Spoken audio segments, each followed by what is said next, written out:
it chapter by chapter, one bite at a time. So many adventures and mountains we can climb. Take it word for word, line by line, one bite at a time.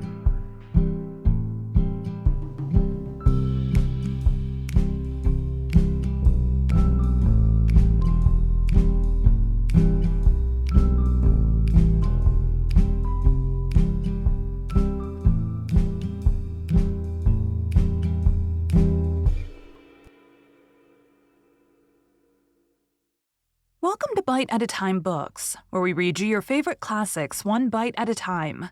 My name is Bree Carlisle, and I love to read, and wanted to share my passion with listeners like you.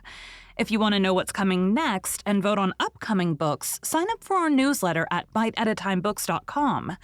Be sure to follow my show on your favorite podcast platform so you get all the new episodes.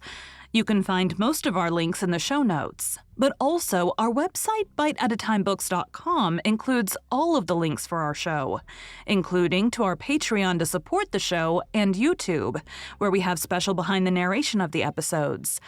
We're part of the Bite at a Time Books Productions Network. If you'd also like to hear what inspired your favorite classic author to write their novels, and what was going on in the world at the time, check out the Bite at a Time Books Behind the Story podcast, wherever you listen to podcasts. Today we'll be starting Anne's House of Dreams by Lucy Maud Montgomery. Chapter 1. In the Garret of Green Gables.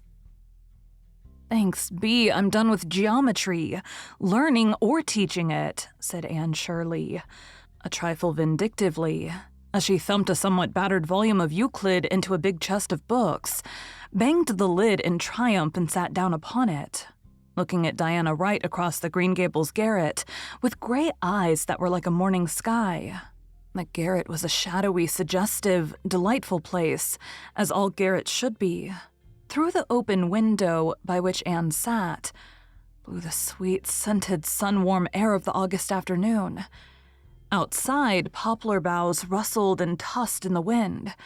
Beyond them were the woods, where Lover's Lane wound its enchanted path, and the old apple orchard which still bore its rosy harvests munificently. And over all was a great mountain range of snowy clouds in the blue southern sky. Through the other window was glimpsed a distant white-capped blue sea, the beautiful St. Lawrence Gulf on which floats like a jewel Abergwait, whose softer, sweeter Indian name has long been forsaken for the more prosaic one of Prince Edward Island. Diana Wright, 3 years older than when we last saw her, had grown somewhat matronly in the intervening time, but her eyes were as black and brilliant, her cheeks as rosy, and her dimples as enchanting as in the long-ago days when she and Anne Shirley had vowed eternal friendship in the garden at Orchard Slope. In her arms she held a small, sleeping, black-curled creature, who for 2 happy years had been known to the world of Avonlea as small Anne Cordelia.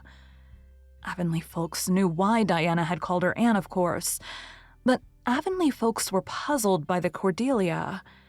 There had never been a Cordelia in the Wright or Barry connections. Mrs. Harmon Andrews said she supposed Diana had found the name in some trashy novel, and wondered that Fred hadn't more sense than to allow it. But Diana and Anne smiled at each other. They knew how small Anne Cordelia had come by her name. "You always hated geometry," said Diana with a retrospective smile. "I should think you'd be real glad to be through with teaching anyhow." "Oh, I've always liked teaching, apart from geometry. These past 3 years in Summerside have been very pleasant ones. Mrs. Harmon Andrews told me when I came home that I wouldn't likely find married life as much better than teaching as I expected. Evidently, Mrs. Harmon is of Hamlet's opinion, that it may be better to bear the ills that we have than fly to others that we know not of." Anne's laugh, as blithe and irresistible as of yore, with an added note of sweetness and maturity, rang through the garret. Marilla in the kitchen below compounding blue plum preserve heard it and smiled, then sighed to think how seldom that dear laugh would echo through Green Gables in the years to come. Nothing in her life had ever given Marilla so much happiness as the knowledge that Anne was going to marry Gilbert Blythe. But every joy must bring with it its little shadow of sorrow. During the 3 Summerside years, Anne had been home often for vacations and weekends. But after this, a biannual visit would be as much as could be hoped for. "You needn't let what Mrs. Harmon says worry you," said Diana with the calm assurance of the 4 years matron. "Married life has its ups and downs, of course. You mustn't expect that everything will always go smoothly, but I can assure you, Anne, that it's a happy life when you're married to the right man." Anne smothered a smile. Diana's airs of vast experience always amused her a little. "I dare say I'll be putting them on too when I've been married 4 years, she thought. Surely my sense of humor will preserve me from it, though. "Is it settled yet where you're going to live?" asked Diana, cuddling small Anne Cordelia with the imitable gesture of motherhood which always sent through Anne's heart, filled with sweet unuttered dreams and hopes, a thrill that was half pure pleasure and half a strange, ethereal pain. "Yes, that was what I wanted to tell you when I phoned to you to come down today. By the way, I can't realize that we really have telephones in Avonlea now. It sounds so preposterously up-to-date and modernish for this darling, leisurely old place." "We can thank the AVIS for them," said Diana. "We should never have got the line if they hadn't taken the matter up and carried it through. There was enough cold water thrown to discourage any society, but they stuck to it nevertheless. You did a splendid thing for Avonlea when you founded that society, Anne. What fun we did have at our meetings. Will you ever forget the Blue Hall and Judson Parker's scheme for painting medicine advertisements on his fence?" "I don't know that I'm wholly grateful to the AVIS in the matter of the telephone," said Anne. "Oh, I know it's most convenient, even more so than our old device of signaling to each other by flashes of candlelight. And as Mrs. Rachel says, Avonlea must keep up with the procession, that's what. But somehow I feel as if I didn't want Avonlea spoiled by what Mr. Harrison, when what he wants to be witty, calls modern inconveniences. I should like to have it kept always just as it was in the dear old years. That's foolish and sentimental and impossible. So I shall immediately become wise and practical and possible. The telephone, as Mr. Harrison concedes, is a buster of a good thing, even if you do know that probably 6 interested people are listening along the line." "That's the worst of it," sighed Diana. "It's so annoying to hear the receivers going down whenever you ring anyone up. They say Mrs. Harmon Andrews insisted that their phone should be put in their kitchen, just so that she could listen whenever it rang and keep an eye on the dinner at the same time. Today when you called me, I distinctly heard that queer clock of the pies striking, so no doubt Josie or Gertie was listening." "Oh, so that is why you said you've got a new clock at Green Gables, haven't you? I couldn't imagine what you meant. I heard a vicious click as soon as you had spoken. I suppose it was the pie receiver being hung up with profane energy. Well, never mind the pies. As Mrs. Rachel says, pies they always were and pies they always will be, world without end. Amen. I want to talk of pleasanter things. It's all settled as to where my new home shall be." "Oh, Anne, where? I do hope it's near here." "No, that's the drawback. Gilbert is going to settle at Four Winds Harbor, 60 miles from here." "60? It might as well be 600, sighed Diana.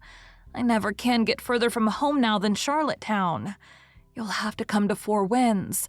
It's the most beautiful harbor on the island. There's a little village called Glen St. Mary at its head, and Dr. David Blythe has been practicing there for 50 years. He's Gilbert's great-uncle, you know. He's going to retire, and Gilbert is going to take over his practice. Dr. Blythe is going to keep his house, though, so we shall have to find a habitation for ourselves. I don't know yet what it is, or where it will be in reality, but I have a little house of dreams all furnished in my imagination. A tiny, delightful castle in Spain." "Where are you going for your wedding tour?" asked Diana. "Nowhere. Don't look horrified, Diana dearest. You suggest Mrs. Harmon Andrews. She no doubt will remark condescendingly that people who can't afford wedding towers are real sensible not to take them. And then she'll remind me that Jane went to Europe for hers. I want to spend my honeymoon at Four Winds in my own dear house of dreams. And you've decided not to have any bridesmaid? There isn't anyone to have. You and Phil and Priscilla and Jane all stole a march on me in the matter of marriage, and Stella is teaching in Vancouver. I have no other kindred soul, and I won't have a bridesmaid who isn't. But you are going to wear a veil, aren't you? Asked Diana anxiously. Yes, indeedy. I shouldn't feel like a bride without one.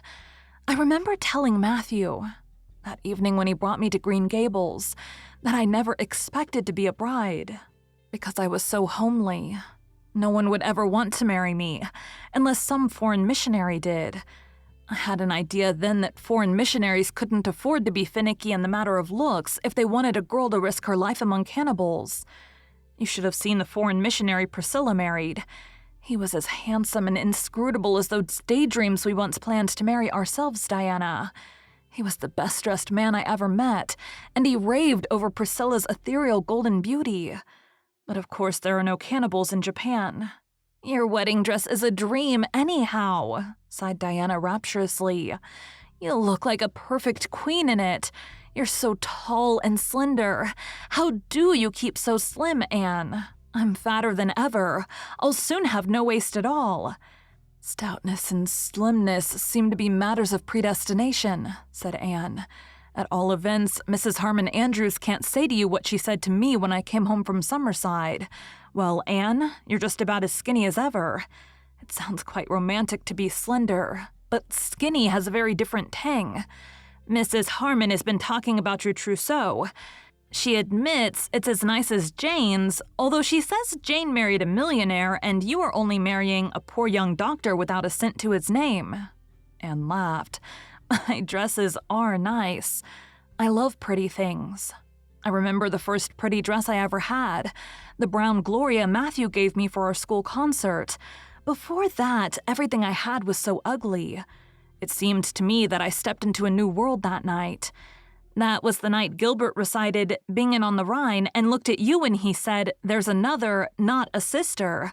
And you were so furious because he put your pink tissue rose in his breast pocket. You didn't much imagine then that you would ever marry him. Oh, well, that's another instance of predestination, laughed Anne as they went down the Garret stairs. Thank you for joining Bite at a Time Books today, while we read a bite of one of your favorite classics. Again, my name is Bree Carlisle, and I hope you come back tomorrow for the next bite of Anne's House of Dreams. Don't forget to sign up for our newsletter at biteatatimebooks.com. You can check out the show notes or our website, biteatatimebooks.com, for the rest of the links for our show.